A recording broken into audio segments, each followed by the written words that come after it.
منہ موڑ رہا ہے، ایک ہلکا ماتم سے ہمیں توڑ رہا ہے۔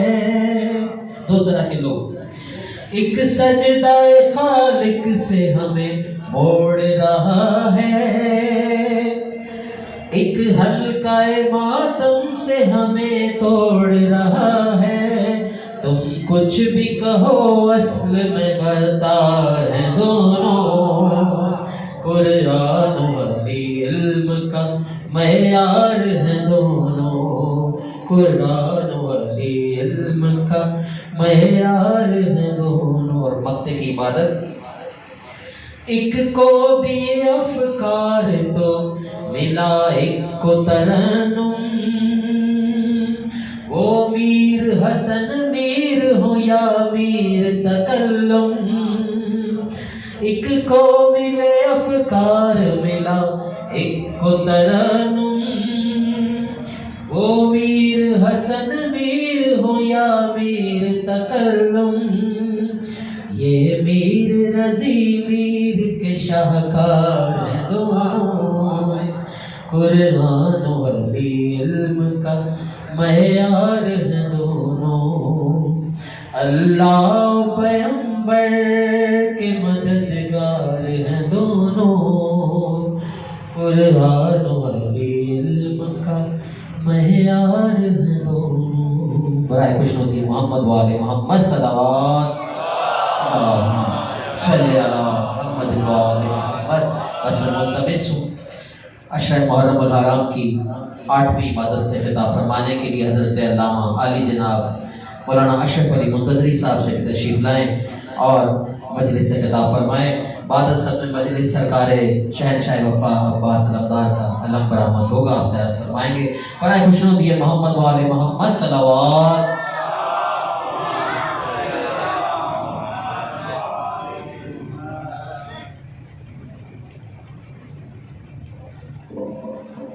نعرہ تکبیر، ان کے نعرہ تکبیر، نعرہ رسالہ، نعرہ رسالہ، نعرہ حیدری، حیدری، بدترین صلوات۔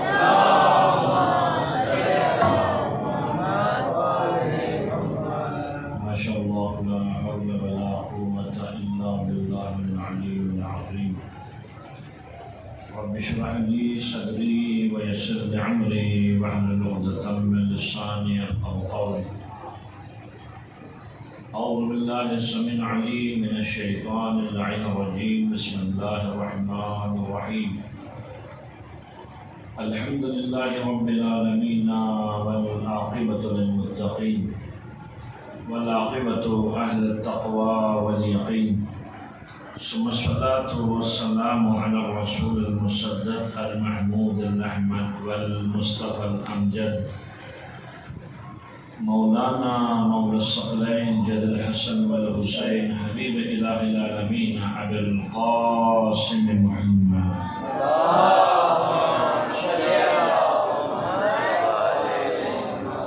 الذين أذهب الله عنهم الرجس وطهرهم تطهيرا۔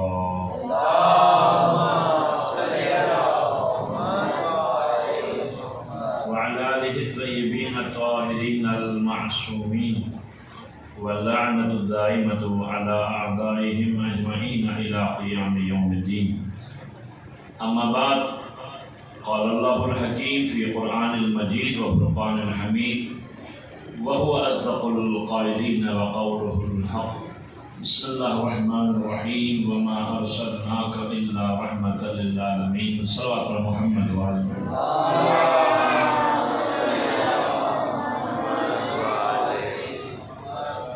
یہ ایام عزا قبولیت دعا کا بھی وقت ہے، چونکہ اس وقت ہمارے ملک کے داخلی اور خارجی حالات جو ہے بہت ہی زیادہ سنجیدہ ہیں۔ اس کے ساتھ ساتھ ہماری قوم کے کئی بے گناہ افراد جو کہ مسنگ پرسن ہیں، جن کو اسیر کیا گیا ہے، تو ان کی بھی بازیابی کے لیے ہمیں اور آپ کو دعا کرنی چاہیے۔ اور ہم حکومت وقت سے بھی کہتے ہیں اور قانون نافذ کرنے والے اداروں سے بھی کہتے ہیں کہ جب بھی آپ کسی بھی اس فرد کو پکڑیں جس کا تعلق مکتب اہل بیت سے ہے، فقہ جعفریہ سے ہے، پکڑنے کے بعد اگر وہ مجرم ہیں تو آپ کا کام ہے اس کو آپ عدالت میں لے کے آئیں۔ عدالت فیصلہ کرے گی کہ آیا وہ مجرم ہے یا نہیں ہے، اور اگر اس نے کوئی جرم کیا ہے اس جرم کے مطابق وہ سزا پائے گا۔ ہم کبھی بھی ایسے فرد کی ہم نے حمایت نہیں کی ہے، کسی بھی فرد کی، چاہے وہ ہمارا اپنا سگا بیٹا سگا بھائی کیوں نہ ہو، کہ اگر وہ مجرم ہیں کسی جرم کے اندر اس کو جو ہے سزا ملنی چاہیے۔ لیکن جو رات کی تاریکی میں گھروں میں گھس کر یا اس طریقے سے اغوا کر ہماری قوم کے نوجوان کو غائب کر دیا جاتا ہے، تو یقیناً یہ جو ہے ایک تکلیف دہ بات ہے۔ تو یہ مسنگ پرسن کا مسئلہ جو ہے بہت اہم ہے۔ ابھی مسئلہ یہ گا کہ ہم سوچتے ہیں کہ جی میرا بیٹا تو سلامت ہے، میرا بھائی تو سلامت ہے، تو مجھے کیا پڑی ہے میں کسی کے بارے میں بولوں؟ تو کیا آپ اپنی باری کا انتظار کریں گے؟ آج کسی کا بیٹا غائب ہے، کل کو آپ کے بیٹے کی بھی باری آ سکتی ہے، کل کو آپ کے بھائی کی بھی باری آ سکتی ہے۔ تو عرض کرنے کا مقصد یہ ہے گا، میں پاکستان کا باعزت شہری ہوں، باعزت فرد ہوں۔ اگر میرے خلاف مقدمہ قائم ہو رہا ہے یا مجھ سے ٹسل نکالی جا رہی ہے اس بنا پر کہ میں امام حسین کی عزاداری کرتا ہوں، میں تو پاکستان کا باعزت شہری ہوں۔ علامہ ساجد نقوی صاحب فرماتے ہیں کہ اگر کوئی آپ کو ایف آئی آر سے ڈراتا ہے کہ عزاداری کرو گے تو تمہارے خلاف ایف آئی آر کاٹیں گے، تو ایف آئی آر جو ہے پھاڑ کر ان کے منہ پہ مار دو، کیونکہ پاکستان کا آئین تمہیں اس بات کی اجازت دیتا ہے۔ میں پاکستان کا باعزت بیٹا ہوں، باعزت شہری ہوں، جب چاہوں گا جہاں چاہوں گا جس وقت چاہوں گا میں امام حسین کی عزاداری کر سکتا ہوں۔ اس کے لیے نہ مجھے کسی پرمٹ کی ضرورت ہے، نہ مجھے کسی اجازت کی ضرورت ہے، نہ مجھے ڈی سی کی پرمٹ چاہیے، نہ مجھے ڈی آئی جی کی پرمٹ چاہیے، نہ مجھے ایس ایس پی کی پرمٹ چاہیے۔ کیوں؟ اس ملک کے آئین میں یہ بات موجود ہے، ہر فرد کو اس کے عقیدے کے مطابق زندگی گزارنے کا حق ہے، اپنے عقائد کا پرچار کرنے کا حق ہے۔ یہ میں نہیں کہہ رہا ہوں، بانی پاکستان نے اصول بنائے ہیں جن کو 14 نکات کہتے ہیں۔ یہ 14 نکات پاکستان کے اسکولوں میں، کالج میں، یونیورسٹی میں اور اداروں کے اندر طوطے کی طرح رٹوائے جاتے ہیں، اپنے طلباء طالبات کو، اپنے امپلائیز کو، اپنے ملازمین کو، کہ بھئی یہ پاکستان کے 14 نکات ہے، اس کے تحت ہر فرد کو اس کے عقیدے کے مطابق زندگی گزارنے کا حق حاصل ہے۔ ہم مثلا ایک منارٹی ہے، وہ منارٹی اپنے حساب سے، ہم منارٹی تو نہیں ہیں۔ اس ملک میں جتنا خون پسینہ آپ کا گرا ہے اس سے زیادہ خون پسینہ ہمارا گرا ہے، لیکن ہم نے کبھی یہ نہیں کہا ہم اس قوم کے چاچے مامے ہیں پاکستان کے، نہیں۔ تو یہ سب باتیں میں کیوں کر رہا ہوں؟ کیونکہ ہم دیکھتے ہیں جب کبھی عزاداری ہم ماہ محرم آتا ہے تو بہت سے شر پسند عناصر کونے کھانچوں سے نکل کے آ جاتے ہیں، اور وہ ان کا پہلا کام یہ ہوتا ہے، سب سے پہلے اگر کوئی جلوس نکل رہا ہے تو وہ علاقے کے پولیس کو جا کے بولتے ہیں بھائی یہ جو جلوس نکل رہا ہے اس جلوس کی وجہ سے شہر میں فرقہ واریت پھیلے گی۔ تو ظاہر سی بات ہے ایڈمنسٹریشن یا ہماری فورسز ہیں وہ ان کے دباؤ کا شکار ہو جاتی ہے۔ ظاہر سی بات ہے ایک آدمی نے بھائی درخواست دی ہے یا ایک آدمی نے اس طرح شکایت کی ہے تو ہم مجبور ہیں آپ اپنی عزاداری کو محدود کر دیں۔ عزاداری سے کسی کو کوئی خطرہ نہیں ہے، عزاداری کسی کے خلاف نہیں ہے۔ ظاہر سی بات ہے کہ جو جس کا بیٹا ہے یا جو جس کو فالو کرتا ہے وہ اسی کا ذکر کرے گا۔ مثلا میں ائمہ معصومین کو فالو کرتا ہوں تو میں ائمہ معصومین کا پرچار کروں گا۔ اب جو دوسرے جو ہے اپنے جو ہے پیروں مریدوں کا ذکر کرتے ہیں تو ان کو فالو کریں گے۔ تو بھائی پالیسی یہ ہونی چاہیے، نہ اپنا عقیدہ چھوڑو نہ کسی کے عقیدے کو چھیڑو۔ امن کے لیے ہمیشہ ہم نے جو ہے زہر کے گھونٹ پیے ہیں۔ کتنا اس ملک کے اندر بے گناہ افراد کو قتل کیا گیا۔ اب اگر کوئی یہ بات سنے اور کہے بھائی یہ تو سیاسی باتیں کر رہے ہیں، بھائی یہ سیاسی باتیں نہیں ہیں، یہ نظریاتی باتیں ہیں۔ کیا اس قوم کے افراد کو قتل نہیں کیا گیا؟ بم دھماکے نہیں کیے گئے؟ آپ کو یاد ہوگا 2010 میں مرکزی جلوس کے اندر بم دھماکے ہوئے، مگر آفرین ہے ہماری قوم کے نوجوانوں پر. بم دھماکے ہوئے، فائرنگ ہوئی، حالات خراب ہوئے، انہوں نے عباس کے علم کو گرنے نہیں دیا، اپنی جوانیاں قربان کر دی، اپنی زندگی بنا کر دی. تو ہماری قوم کے ہر فرد نے قربانی دی ہے. تو اگر کوئی پاکستان کے اندر رہنے والا، پاکستان آرمی کے اندر جو ہے کوئی فوجی ہے، وہ وطن کی سالمیت کے حق کے لیے یا وطن کے دفاع کرتے ہوئے اگر وہ شہید ہو جاتا ہے، اس کو سب سے بڑا اعزاز جو میڈل دیا جاتا ہے وہ نشان حیدر ہے. اس بات کو دیا جاتا ہے جو پاکستان کے دفاع کرتے ہوئے اپنی جان کو قربان کرتے ہیں. تو ظاہر سی بات ہے مرد میدان علی ابن ابی طالب ہے.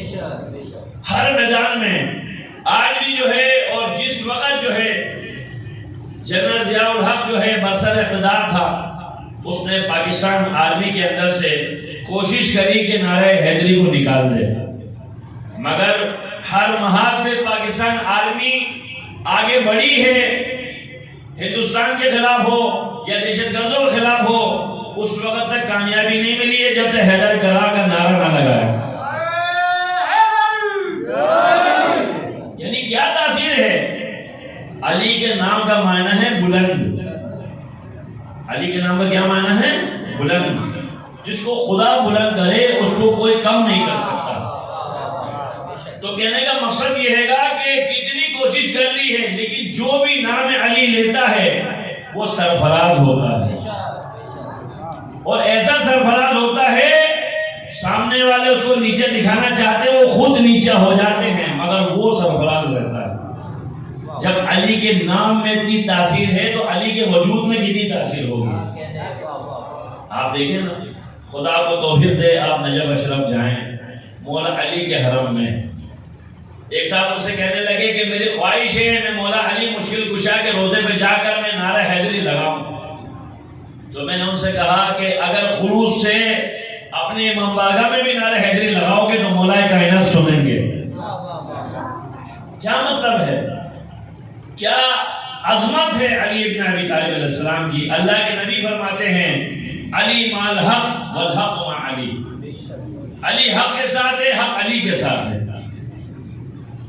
یاد رکھنا، اپنے اصحاب کو مخاطب کرتے ہوئے فرمانے، یاد رکھنا جس رستے پہ علی مڑ جائے یا جس رستے پہ علی چل رہا ہو، بھلے پورا زمانہ علی اکیلے چل رہے ہوں، مگر تم نے کیا کرنا ہے؟ علی کے رستے پہ چلنا ہے. کیوں؟ اس لیے علی وہ ہے، علی صراط المستقیم کہا ہے. جو صراط المستقیم پہ چلنا چاہتا ہے اس کو چاہیے علی کی پیروی کرے. اور بار بار بس میں صحابہ میں کہتے تھے زینوا مجالسکم بذکر علی ابن ابی طالب. تم لوگ اپنی مجلسوں کو زینت دو ذکر علی ابن ابی طالب سے. فإن ذکرہ ذکری، کیونکہ علی کا ذکر میرا ذکر ہے. وذکر ذکر اللہ، میرا ذکر خدا کا ذکر ہے. وذکر اللہ عبادہ، خدا کا ذکر عبادت ہے. تفسیر نما تنزیل میں سعلبی نے لکھا پروردگار عالم نے جو کائنات بنائی ہے، اس کائنات کو زینت دی ہے انتبہ و محتاب. آسمان کو زینت دی ہے جگمگاتے ستاروں سے، زمین کو زینت دی ہے شہروں سے، شہروں کو زینت دی ہے اس میں عمارات و مکانات بنانے والوں سے، مسجد کو زینت دی اس میں نماز پڑھنے والوں سے، امام بارگاہ کو زینت دی اس میں مجلس کرنے والوں سے، اور مجلس کو زینت دی ذکر علی ابن ابی طالب سے.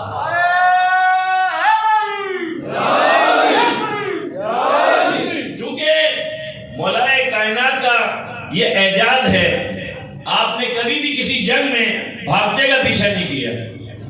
اور کئی مرتبہ تو ایسا ہوا، عمر بن عبدالعود جنگ خیبر میں مولا کے مد مقابل تھا، تو جب وہ مولا کائنات جو ہے اس کے اوپر جو ہے یعنی وہ بالکل مولا کائنات کے سمر شکنجے میں آ چکا ہے، مگر اس نے مولا کے ساتھ کیا کی؟ گستاخی کی. مولا اس کے سینے سے اتر گئے. تو لوگوں نے کہا یا علی بہترین موقع تھا تمہارے دشمن کو مارنے کا، تو مولا فرماتے ہیں میری جو جنگ ہے نا وہ خدا کے لیے ہے، اپنی ذات کے لیے نہیں ہے۔ اگر اس نے جب میرے ساتھ بدسلوکی کری، میری توہین کری، اگر میں اس وقت اس کو قتل کرتا تو میرا اپنا غصہ بھی شامل ہوتا، کیونکہ علی کا ہر فعل کس کے لیے ہے؟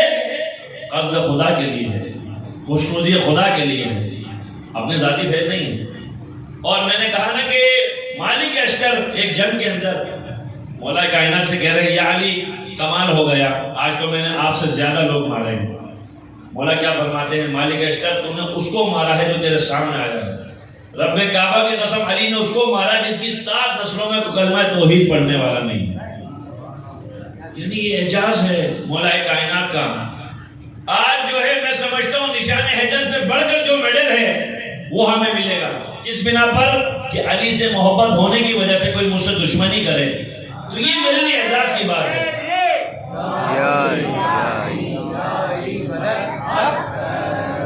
کوئی اس وجہ سے مجھ سے بغض و حسد رکھ رہا ہے کہ میں علی سے محبت کرتا ہوں، کوئی اس وجہ سے مجھ سے دشمنی کرتا ہے یا مجھ سے حسد رکھتا ہے کہ میں علی کا ماننے والا ہوں۔ لال شہباز قلندر جیسی ہستی بھی کہتی ہے میں در حیدر کی گلی کا کتا ہوں۔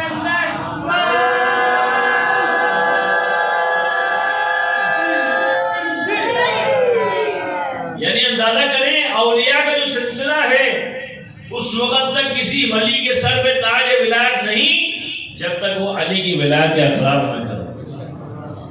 کیوں؟ اس لیے کہ سلسلہ ولایت کا جو سلسلہ ہے اس کے جو تاجدار ہیں اس کو علی ابن ابی طالب کہتے ہیں۔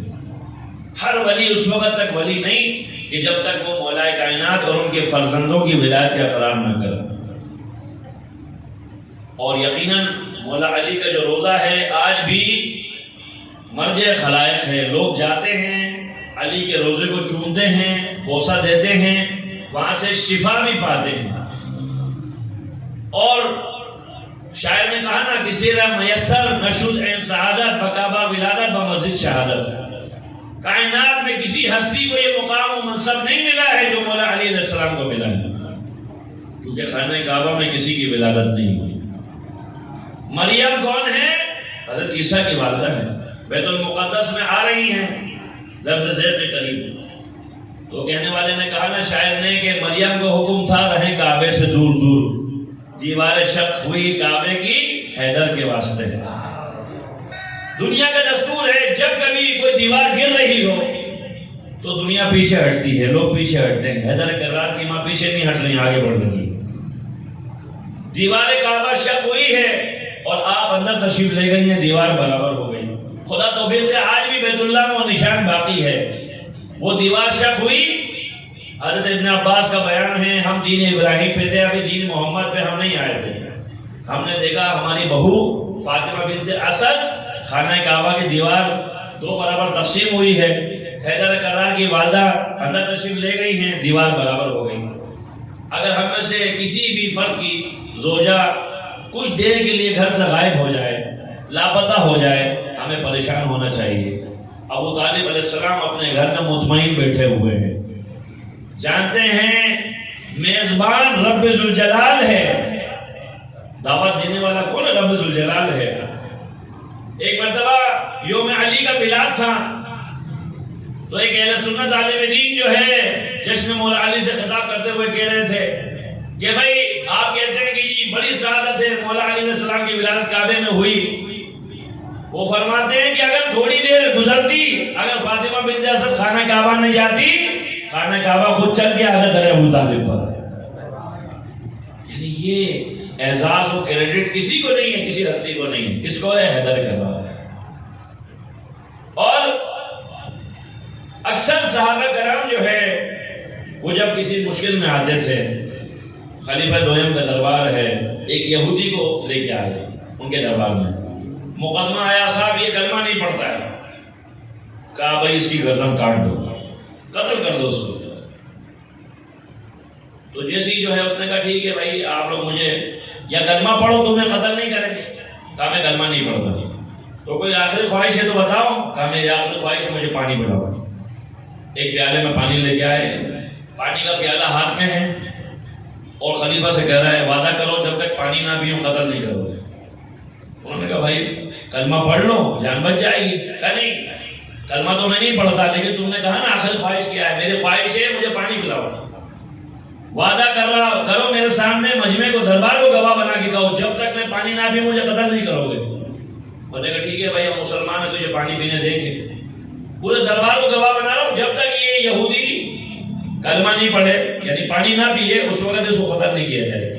اس نے کیا کیا پانی کے پیالے کو زمین پہ اٹھیل دی. کچی زمین تھی پانی زمین پی گئی. اب وہ چیلنج کر کے کہتا ہے کلمہ تو میں نے پڑھا نہیں وعدہ تو دربار کو بنا کے کہہ چکا ہے جب تک پانی نہ پیوں قتل نہیں کرے گا. پانی کا پیالہ میں نے زمین پہ اٹھیل دیا. اب کلمہ نہیں پڑھتا وعدے کے خلاف ہی کرے گا تو مسلمان نہیں رہے گا. خلیفہ ہو گیا پریشان کیا کریں بھائی مشکل پڑی تو مشکل کشا جا رہا ہے. یا علی یہ مشکل ہے وعدہ تو میں نے دربار کو بنا کے کہا ہے اب اس نے پانی زمین پہ بہا دیا ہے. مولا علی مسکرا کے فرمانے لگے پیالے کو لے گئے زمین کے قریب. زمین سے کہا تو تراب ہے میں ابو تراب ہوں. بیٹے پہ لازم ہے باپ کا کہنا مان میں تجھ سے کہتا ہوں واپس آ. وہ یہودی بھی دیکھ رہا ہے خلیفہ بھی دیکھ رہے ہیں اور دربار والے بھی دیکھ رہے ہیں. زمین نے پیالے میں پانی اونڈیلا.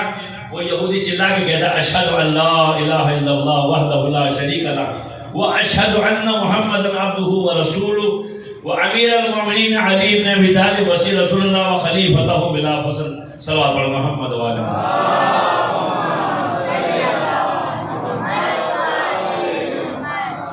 تو اکثر لوگ ہم سے پوچھتے ہیں کہ بھئی آپ اپنی مجلسوں میں علی کا ذکر کثرت سے کرتے ہو تو جس طریقے سے سورہ کوثر کا جب نزول ہوا تھا تو عرب کے لوگ چونکہ شعر و شاعری میں مہارت رکھتے تھے جب بھی کوئی شاعر نیا شعر بناتا تھا خانہ کعبہ کی دیوار پہ لٹکا دیتا تھا.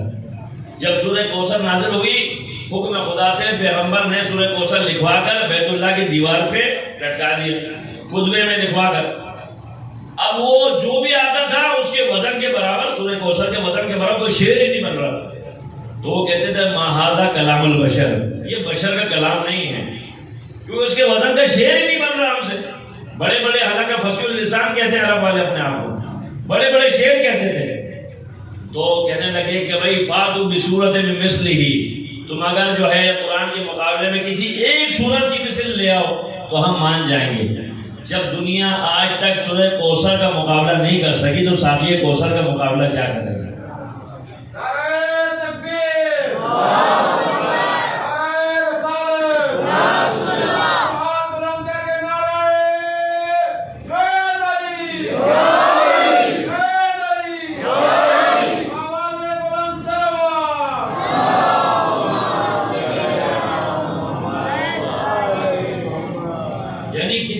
جنگیں ہیں صحابہ کرام جو ہے پیغمبر کو چھوڑ کر چلے گئے لیکن میدان جنگ سے علی نہیں ہے. یہ جو روایتیں ہم پڑھتے ہیں ممبروں کے اوپر اپنی مجلسوں میں یہ ہم اپنے گھر سے روایت بنا کے نہیں لائے ہیں. سنی شیعہ ہر کسی کی کتاب کے اندر یہ حوالے آج بھی موجود ہیں. آج بھی وہ روایتیں موجود ہیں کہ پیغمبر جو ہے نے فرمایا کل میں علم اس کو دوں گا جو کرار ہوگا غیر فرار ہوگا مرد ہوگا.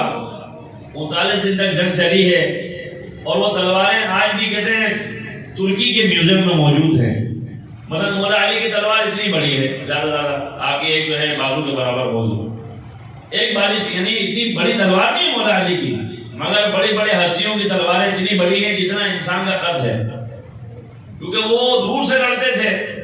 تو مولا علی علیہ السلام جب میدان میں اگرچہ وہ تھے نہیں کیونکہ آپ کی آنکھ میں تکلیف تھی 39 دن تک جنگ چلی ہے اور کہتے ہیں صحابہ کرام کو ساری رات نیند نہیں آئی. پیغمبر نے فرمایا کل اللہ اس کو دوں گا جو مرد ہوگا کرار ہوگا غیر فرار ہوگا اللہ سے محبت رکھے گا اس کے رسول سے محبت رکھے گا اور پروردگار اس کے ہاتھ میں فتح مبین دے گا.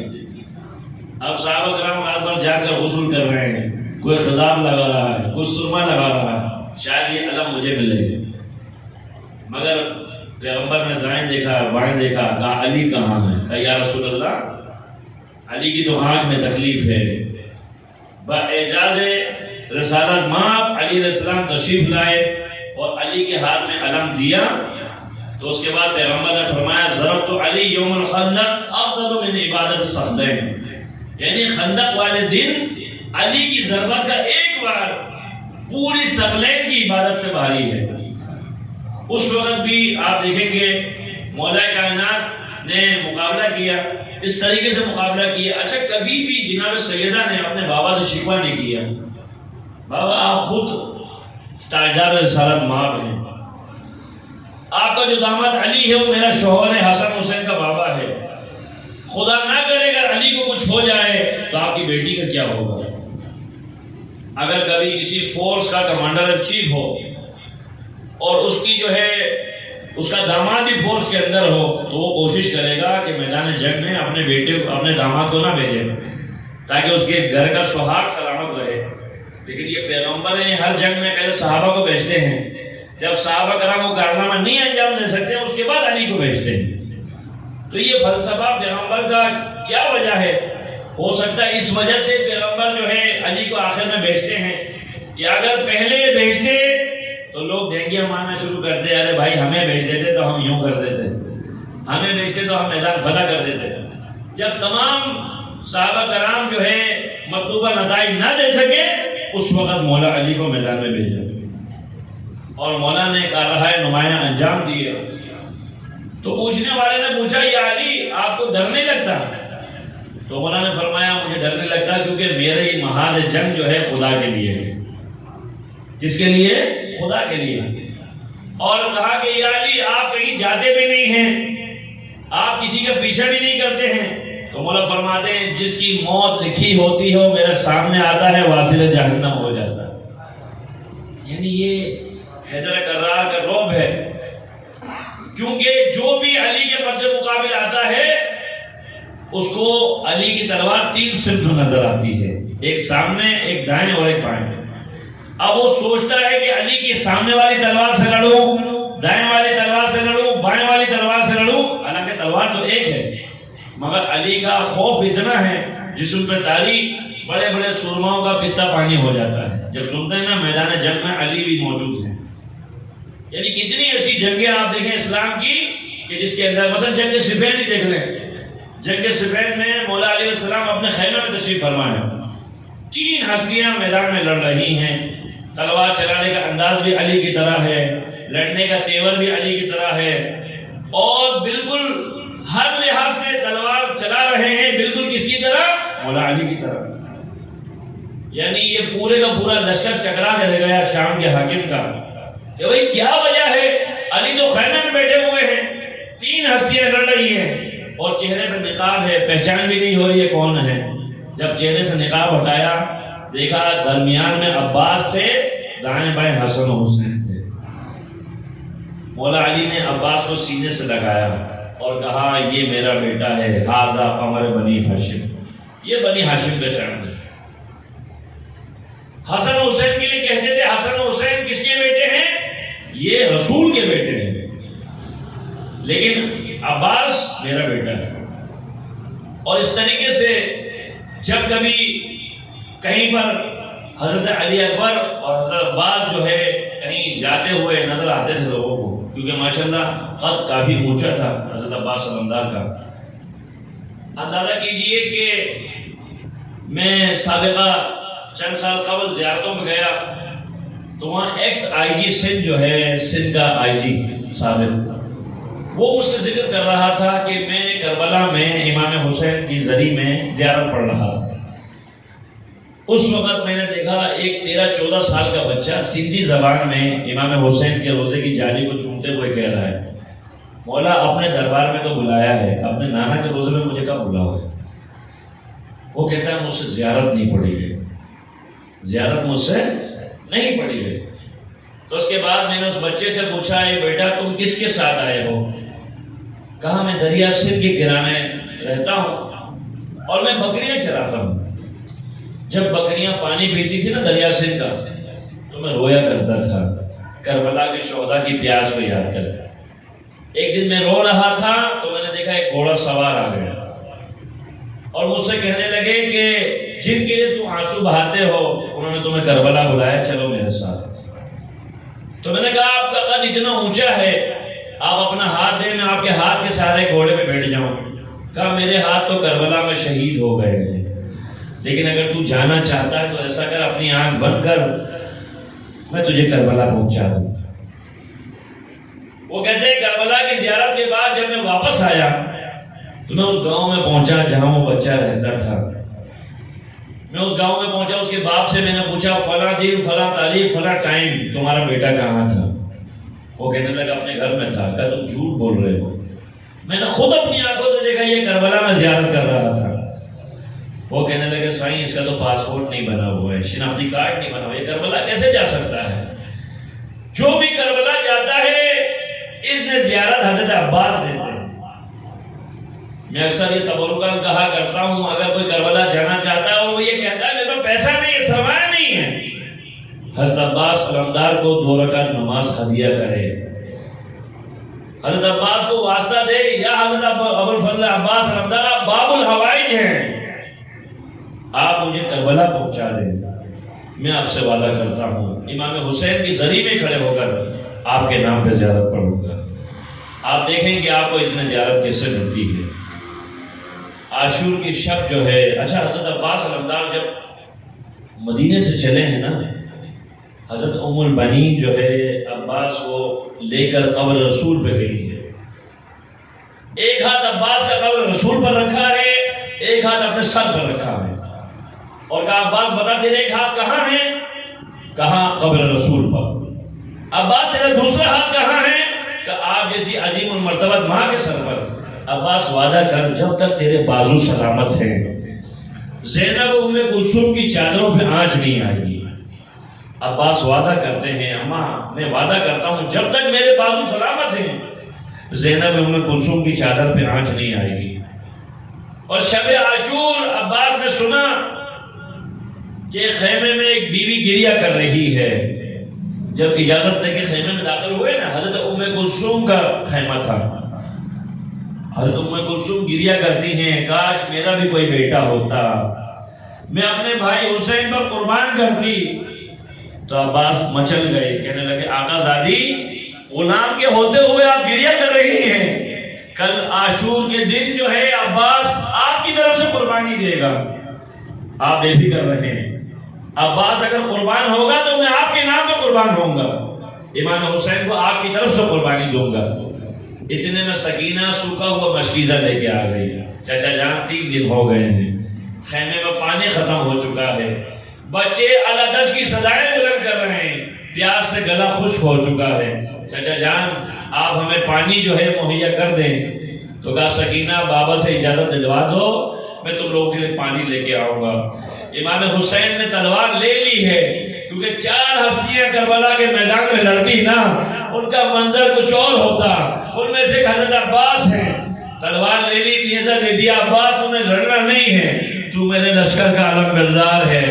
حضرت عباس چلے ہیں سکینہ کے مشکیزوں کے لے کر، دیر پورا میں پہنچے ہیں۔ پہنچنے کے بعد سب سے پہلے سکینہ کی سوکھے ہوئے مشکیزے کو بھرا ہے، اس کے بعد چلو میں پانی لیا ہے۔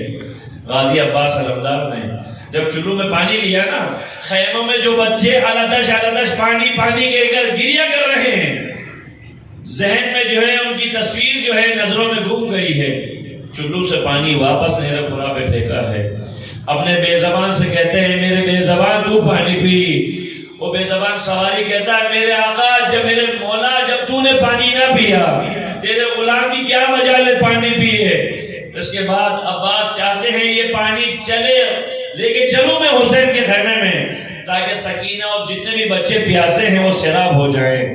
عمر صاحب نے اعلان کیا دیکھو علی کا بیٹا عباس اگر اس مشکیزے سے پانی لے کے گیا، ایک بوند بھی پانی حسین کے خیمے میں پہنچا، ہر فرد حیدر کرار ہوگا، ہم مقابلہ نہیں کر سکیں گے۔ خدا آپ کو توفیق دے کربلا جائیں، آج وہ مقام موجود ہے۔ ایک ملعون نے جو ہے تلوار کا وار کیا ہے، عباس کا ایک شانہ شہید ہوا ہے۔ اپنے آپ کو تسلی دیتے ہیں ارے حسین کی راہ میں ایک بازو شہید ہوا تو کیا ہوا، دوسرے ہاتھوں سے سکینہ کے مشکیزوں کو تھاما ہے، اور اس کے بعد جو ہے علم کو جو ہے گھٹنوں سے تھاما ہے، اور جب دوسرا پہ بازو بھی شہید ہوا نا دانتوں سے سکینہ کے مشکیزوں کو تھاما۔ جب ایک ظالم نے جو ہے مشکیزے پہ تیر چلایا ہے، زخمی ہو کر گھوڑے سے گرے ہیں، امام حسین کو پکارا ہے، السلام علیکہ یا ابا عبداللہ الحسین، اے میرے آقا غلام کا سلام قبول کیجئے۔ امام حسین نے عباس کے سر کو اپنے گود میں لیا ہے، عباس تو میرے لشکر کا علمبردار ہے، ساری زندگی تو نے مجھے آقا کہا ہے، اپنا بھائی نہیں کہا۔ میری ماں ام البنین نے نصیحت کی تھی، حسن و حسین تمہارے بھائی نہیں ہیں، حسن و حسین تمہارے آقا ہیں۔ ہمیشہ امام حسین کو آقا کہنا، کبھی بھی امام حسین کو بھائی نہیں کہنا۔ کہا عباس میں چاہتا ہوں ایک مرتبہ تو مجھے بھائی کہے۔ اس کے بعد کہا آقا میں جب دنیا میں آیا تھا میں نے آپ کے چہرے کی زیارت کری تھی، میں چاہتا ہوں دنیا سے جاتے ہوئے بھی آپ کے چہرے کو دیکھوں، ایک آنکھ میں تیر ہے، دوسری آنکھ سے خون جاری ہے۔ امام حسین نے ابا کے دامن سے عباس کے خون کو صاف کیا ہے کہ آقا میری لاش کو خیمے میں لے کے نہ جائیے گا۔ امام حسین عباس کا علم لے کے آ رہے خالی، سکینہ نے تمام بچوں کو جمع کیا، بچوں آ جاؤ، میرے چچا غازی عباس پانی لے کے آئے ہیں۔ تمام بچے جمع ہو گئے خیمے کے نزدیک۔ جب امام حسین خالی علم لے کے آئے نا، سکینہ سمجھ گئی چچا شہید ہو چکے ہیں۔ اس کے بعد سکینہ نے کبھی پانی کا تقاضا نہیں کیا، لیکن حسین کی شہادت کے بعد جب سکینہ کو تماچے پڑتے تھے، سکینہ بابا کو نہیں پکارتی تھی، اپنے چچا عباس کو پکارتی تھی، چچا عباس دیکھ رہے ہیں مجھے تماچے مارے جا رہے ہیں۔ جب سکینہ کے کانوں سے گوشوارے چھینے، کان زخمی ہوئے، اس وقت بھی سکینہ نے اپنے چچا